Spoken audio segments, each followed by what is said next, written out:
So hello everyone welcome back to my new blog. आजको blog पनि पसलबाटै सुरु हुँदैछ। वर्कसप अनि साइकल सर्भिस गर्दै अहिले पनि टक्क पारामा बिहानै आएर खाजा पनि खाएको छैन नभ्याएर। जेसुकै होस् यो एउटा सस्पेन्सन सर्भिस गरेर चाहिँ म खाजा खान जान्छु। अलपत्र छ आज यो दुईवटा साइकल सक्दिनु भने फेरि ग्राहकले बोधी हान्नुहुन्छ। काम चाहिँ कस्तो हुन्छ भने काममा होइन ग्राहकले चाहिँ छिटो बनाउने दामी बनाउने खोज्छ। कोही कोहीले चाहिँ अब ढुक्कले छोड्दै मजाले बनाएर जाने होइन। सबैको मन बुझ्न सकिँदैन, त्यही भएर जति चाँडो राम्रो बनाउनु पऱ्यो है। यो भनेको 2 दिन भइसक्यो क्या आएर साइकल तर्केको गाह्रो पर्छ फेरि मलाई।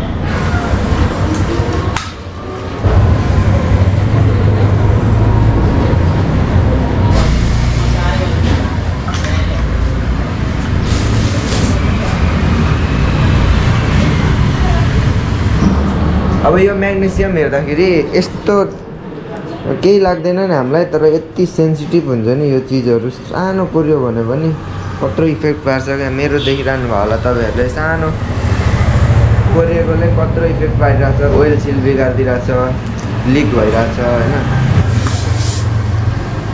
यो चाहिँ सस्पेन्सनहरू क्र्याङ्कसेटहरू सफा गर्ने।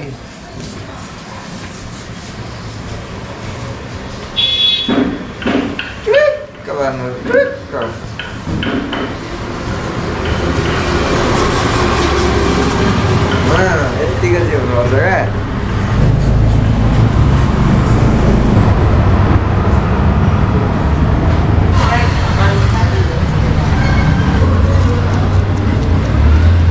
ब्रिजिङहरू गर्नु छ हल्का हल्का, धेरै होइन यसमा चाहिँ थोरै थोरै।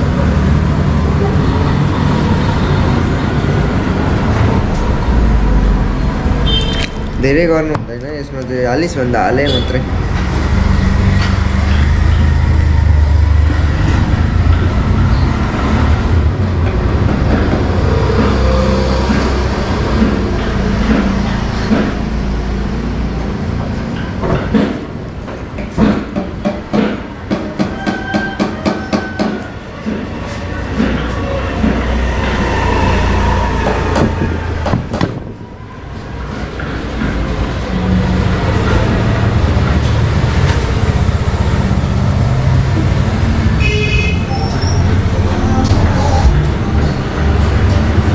मैले ओइल युज गरिरहेको छु, ओइल सस्पेन्सनको ओइल नै हो। अहिले मलाई छिराउन अलिक सजिलो पर्छ क्या, त्यही भएर यहाँनिर दल्दैछु है चट्ट पारामा। एकपट्टि 15 mm एकपट्टि 20 mm है त।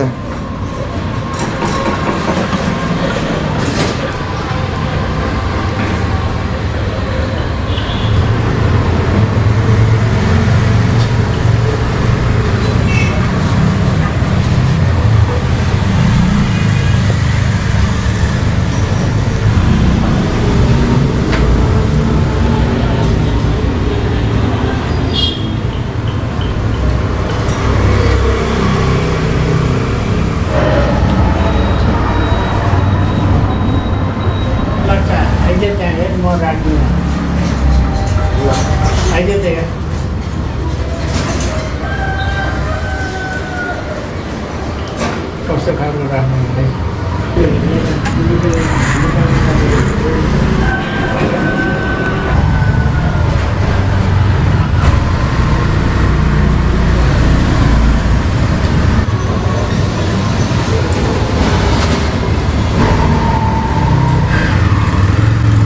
Ready guys, suspension ready.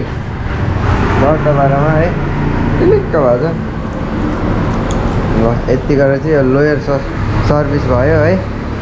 Lower service मात्र गर्नुपर्ने थियो, किनभने यो सस्पेन्सन राम्रै छ, भित्र नखोलेको। योपट्टि स्प्रिङहरू हुन्छ अनि योपट्टि चाहिँ हाइड्रोलिक है त।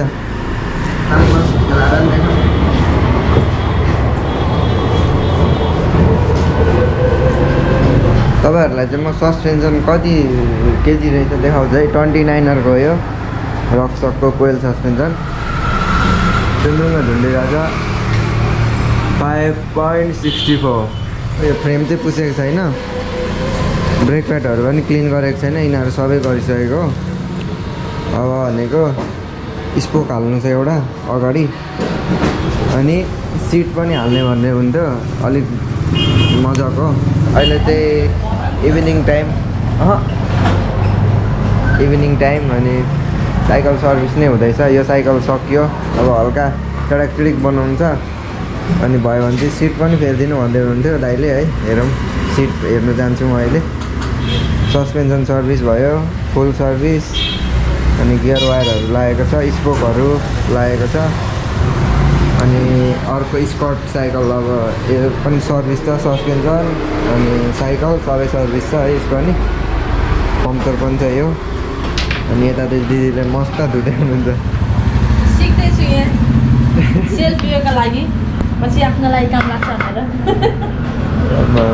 टिलिक्क अघि आफ्नो साइकल चाहिँ टिटिक्क बनाएर घर लगिसक्नु भयो।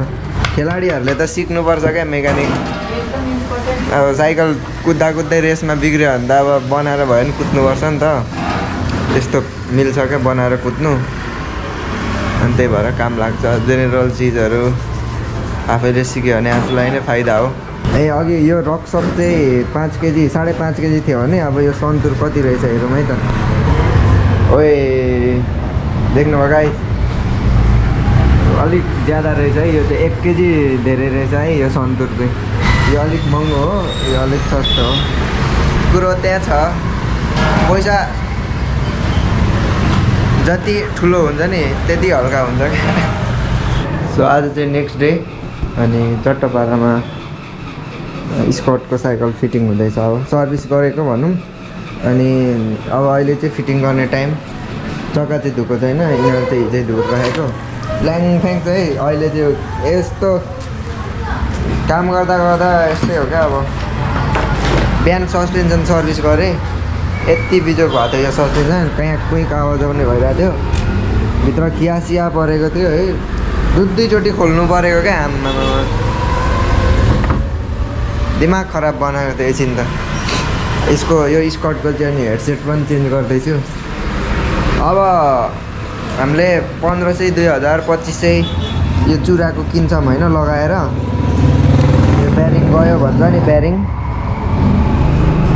त्यो चुरा किन्नु छोडेर हामीले चाहिँ यस्तो बल ब्यारिङ लाउँदा पनि हुन्छ है। यहाँ देख्न सक्नुहुन्छ, यही साइजको हुनु पऱ्यो। यो मैले नयाँ हालिसकेँ चट्टपारामा, भित्रको यो खोलेर यो यसरी है। म चाहिँ अब आफ्नो कस्टमरहरूलाई चाहिँ के गर्छु भने, कम पैसा लागोस्, साइकल पनि राम्रो होस् क्या। अब के जरुरत छ त होइन यसको चुराइ फेर्नु भन्नु त लगाइ। जरुरत छ त मेन भनेको ब्यारिङ त हो नि। ब्यारिङ गयो, ब्यारिङ दाना झिकेर फेरिदिउँ त सकियो त होइन। म चाहिँ त्यही हो, बरु अलिअलि ठिक्क पैसा लिन्छु होइन, आफूले काम गरेको ज्याला उठाउनु पऱ्यो। अब जस्तै तपाईँलाई अब यो 1500, 2000 पऱ्यो भने मैले अब यसलाई 500 रुपियाँ मात्रै लिएँ भने पनि कस्टमरलाई भार परेन नि त होइन। त्यही हो कुरो भनेको त्यो हो। अनि भर्खर रामपुरबाट आउनु भएको थियो एकजना, मैले भिडियो गर्नै बिर्सेछु। उहाँको साइकल बनाएर जानुभयो, ओभर राम्रो मान्छे हुनुहुँदो रहेछ। अनि जस दामी भयो, रमाइलो गफ गऱ्यौँ है। त्यही हो गाइज। अब अनि अर्को खुसीको कुरा गाइज, पार्ट्सहरू साइकलहरू यो विकभित्र आउँदैछ है त। चट्टपारामा भयो भने यताको सटर पनि लिनुपर्छ। 10-15 दिन हेरौँ होइन, यतै साइकल राख्ने 10-15 दिन चाहिँ। त्यसपछि चाहिँ अनि यो सटर पनि लिने, राम्रो गयो भने होइन, सक्यो भने। किनभने मलाई वर्कसपमा त यहाँ ठाउँ पुगेको छैन। साइकल कसरी राख्नु अप्ठ्यारो हुन्छ नि त, राख्नु त यहाँ मिल्छ। अलिक दिन चाहिँ यहीँ राख्ने। अब तपाईँहरूलाई चिप एन्ड बेस्टमा दिन्छु होइन, राम्रो सामान, सस्तो दामी प्राइसमा। तपाईँहरूले जे चिज मगाउनुहुन्छ नि म अनलाइन पनि नेपालभरि सप्लाई गरिदिन्छु है। अरूलाई पनि सेयर गर्नु होला यो भिडियो। अनि यस्तो सेटहरू आउँदैछ 1/10, 1/11। तपाईँहरूलाई एकदम चिप प्राइसमा दिन्छु। इन्स्टाग्राम र फेसबुकको लिङ्क चाहिँ डिस्क्रिप्सनमा छ, गर मलाई कन्ट्याक्ट गर्नु होला। जे चिज चाहिन्छ म त्यही मगाइदिन्छु। अनि कराउने हब टायर ब्रेक ल हाम्रो चिया पनि आइसक्यो केटा चियाले वै एभरेज साइकल आएको थियो क्या अस्ति यस्तै डबल सस्पेन्सन हेर्नु सस्पेन्सनबाट पनि पानी निक्लिरहेछ फ्रेमबाट पनि यसलाई सर्भिस गर्नुपर्ने अनि टायरहरू साउन्डहरू फेर्नु चाहिँ एक दुईवटा के हो यार यो ऊ भर्खर आइरहेको थियो उसको फेरि उडाएर पम्चर बनाएर चाहिँ रेडी भइरहेछ बनाउनु अब हामी अनि साथी होइन त आउन त अनि हात मिलाऊ यस्तो गरेर मेरो हात कालो छ तिमी अलिकति अब त कस्तो कालो देखियो क्या मेरो लाइट अँध्यारो भएर यता हाम्रो भाइहरू चाहिँ साइकल बनाउन आएको थिएन होइन तिमी त हरायो त उज्यालो अनि हिजो के बनाएको भन त हिजो गियरहरू उसले गियरहरू फेरेको थियो अनि गियर कस्तो चल्छ राम्रो चल्छ अनि आज फेरि रिम बनाएर गएको छ भाइहरू यो पुरै लुज रहेछ अनि मैले टाइट गरिदिएँ हल्का चक्काहरू पनि बाँधिन्थ्यो सिधा गरिदिएँ होइन हिजो यो गियर फेरेको क्या